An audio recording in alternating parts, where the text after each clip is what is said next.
Friends, நம்ம விஜய் மல்லி ஸ்டோரியோட upcoming episode எப்படி இருக்க போகுது அப்படின்னு அந்த வீடியோக்குள்ள பார்க்க போறோம். மெயினாக வந்து பார்த்தீங்கன்னா நம்ம ராஜி வந்து மல்லியை மாட்டி விடணும் அப்படின்னு சொல்லிட்டு நிறைய பிளான் வந்து பண்றாங்க. ஆனால் அவங்க பண்ண பிளான் வந்து சொதப்பல்ல தான் முடிய போகுது அப்படின்னு தான் எதிர்பார்க்கப்படுது.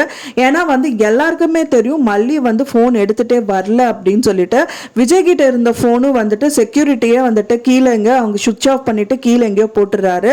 ஸோ அதனால ரெண்டு பேர்கிட்டையும் ஃபோன் இல்லாமல் தான் இந்த ரூமில் இருக்காங்க. ஆனால் வந்து ராஜி என்ன சொல்றாங்க அப்படின்னா விஜய் வந்து வீட்டுக்கு திரும்பி வந்ததுக்கு அப்புறமே வந்து பாத்தீங்கன்னா மல்லி தான் வந்து நீங்க ரெண்டு பேரும் ரொமான்ஸ் பண்ணதெல்லாம் எனக்கு போட்டோ எடுத்து அனுப்பியிருக்கா அப்படிங்கிற மாதிரி சொல்றாங்க. ஆனா வந்து விஜய்க்கு தெரிய வரும் கண்டிப்பா வந்து மல்லி கையில போன் இல்ல அப்படிங்கிறது தெரிய வரும். ஏன்னா வந்து போன் இருந்திருந்தா ஒன்னா விஜயோட போன் இருந்திருந்தா விஜயே கால் பண்ணியிருப்பாரு. அப்படியே இல்லாட்டா மல்லி உள்ள இருக்கும் போது மல்லியோட போனை வாங்கி அவங்க வீட்டுக்கு கண்டிப்பா கால் பண்ணியிருப்பாரு. அப்படிங்கிறது ராஜிக்கு வந்து ஏன் தெரியல அப்படின்னு தான் தெரியல. ஏன்னா என்னதான் வந்து செக்யூரிட்டி வெளியே லாக் பண்ணியிருந்தாலும் வந்துட்டு அவங்க பிளானே வந்து அந்த அன்னபூர்ணியம்மாவோட பிளான் வந்து வெளியில அவங்க வந்து உள்ள ரூம்குள்ள வச்சு வெளியில பூட்டிட்டு வரணும் அப்படிங்கிறது தான். ஸோ என்னதான் செக்யூரிட்டி பூட்டி இருந்தா கூட விஜய் வந்துட்டு போன் இருந்தா கண்டிப்பா கால் பண்ணிடுவாங்க அப்படிங்கறதுக்காக தான் இந்த விஷயங்கள் எல்லாமே பண்ணியிருக்காங்க. ரெண்டு பேர்கிட்டயும் போன் இருக்கக்கூடாது அப்படின்னு சொல்லிட்டு. ஸோ அப்படி இருக்கும்போது மல்லி மட்டும் போன் வச்சிருக்கா. போனை வச்சு அந்த அவங்க ரெண்டு பேர் பண்ற ரொமான்ஸ் எல்லாம் போட்டோ எடுத்து அனுப்பியிருக்காங்கிற மாதிரி சொல்றது கண்டிப்பா யாருனாலும் ஏத்துக்க முடியாத ஒரு விஷயம். ஆனா விஜய்க்கே தெரியும். ஏன்னா வந்துட்டு மல்லி கையில ஃபோன் இல்லை அப்படின்னு சொல்லிட்டு தான் இருந்திருந்தா கண்டிப்பாக அவங்க வந்து நைட் ஸ்டே பண்ணியிருக்க மாட்டாங்க, வீட்டுக்கு தான் வந்திருப்பாங்க.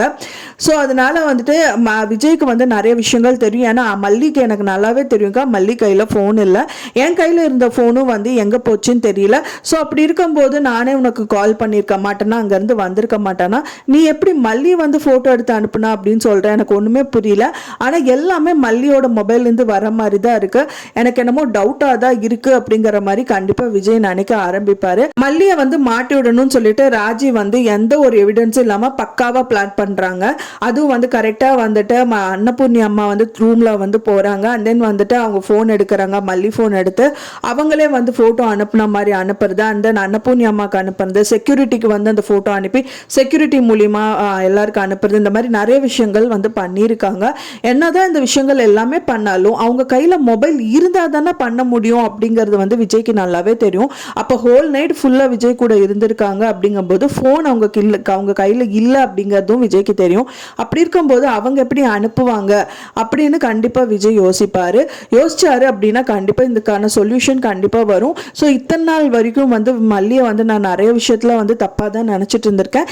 இதுக்கு எல்லாமே வந்து ராஜிகா தான் காரணம் அப்படின்னு அவர் யோசிச்சாரு அப்படின்னா வந்துட்டு கண்டிப்பா சொல்றேன் ஃப்ரெண்ட்ஸ். அண்ட் தென் இவங்க ரெண்டு பேரும் கண்டிப்பா வந்து சேரக்கான நிறைய வாய்ப்புகள் நிறைய இருக்கு. அது மட்டும் இல்லாம விஜய் வந்துட்டு நம்ம மல்லியை வந்துட்டு கூட்டிட்டு வெளியில வந்துட்டு இருக்கும் போது எனக்கு ரொம்ப பசிக்குது வீட்டுக்கு போலான்னு சொல்லி தான் கூட்டிட்டு வராரு. வர்ற வழியில ஒரு டீயாவது குடிச்சிட்டு போலாங்கிற மாதிரி மல்லியை கேட்கிறாரு. அப்பதான் மல்லி வந்து வீட்டுக்கே போயிடலாங்க. ஏன்னா வெண்பா என்ன பண்ணுவான்னு தெரியல, ஹோம்ஒர்க் நிறைய இருந்தது, படிச்சாலா எழுதுனாலா சாப்பிட்டாலா தூங்கினாலா எதுவுமே எனக்கு தெரியல.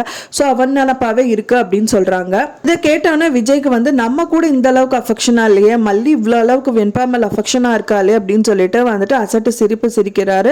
சோ கண்டிப்பா வந்து பாத்தீங்கன்னா விஜய்க்கு கண்டிப்பா 100% ட்ரூ லவ் வந்து மல்லி அண்ட் வெண்பா கிட்ட இருக்கு அப்படிங்கிறது தெரிஞ்சு போச்சு. ஸோ அதனாலேயே வந்துட்டு அவருக்கு நிறைய பிளஸஸ் இருக்குன்னு சொல்லலாம் ரெண்டு பேர் சேருக்கு.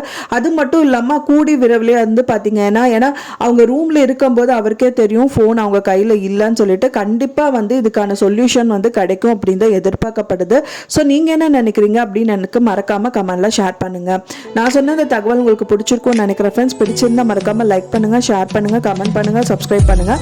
மேலும் இன்னொரு மல்லி சீரியல் அப்டேட்டோட நெக்ஸ்ட் மீட் பண்ணுறேன். தேங்க்ஸ் ஃபார் வாட்சிங் மை வீடியோ ஃப்ரெண்ட்ஸ். நெக்ஸ்ட் வீடியோவில் பார்க்கலாம்.